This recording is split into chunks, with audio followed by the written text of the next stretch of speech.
محترم اساتذہ کرام اور میرے پیارے ساتھیوں، السلام علیکم۔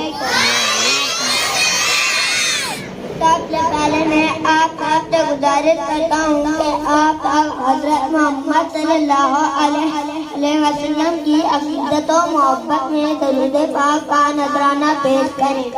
صلی اللہ علیہ وسلم۔ نبی طلب پر جو ذکر ہے بے مثال آیا، کمال آیا۔ کیا آسان ہے میرے نبی کی کہ ایک خوبصورت ہستی پہ نظر مسلمان ہی نہیں، فرشتے ہی نہیں بلکہ اللہ تعالیٰ بھی درود بھیجتے ہیں۔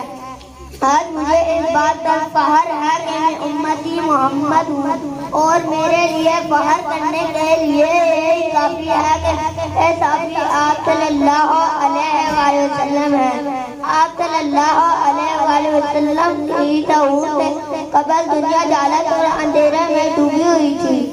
بڑے چھوٹے کی تمیز نہ تھی، ہر طرف جہالت ہی جہالت تھی۔ اور ربیع الاول کے مہینے میں جب ایک ایسا نور چمکا جس نے جہالت کے تارے دیے بجھا دیے اور ہر طرف نور ہی نور اور روشنی پھیلا دی، وہ نور کوئی اور نہیں بلکہ آپ صلی اللہ علیہ وآلہ وسلم ہیں۔ کسی شاعر نے کیا ہوا کہا ہے، محمد ہمارے کڑی کہنے والے، وہ نبیوں میں رحمت اور لقب کہنے والے۔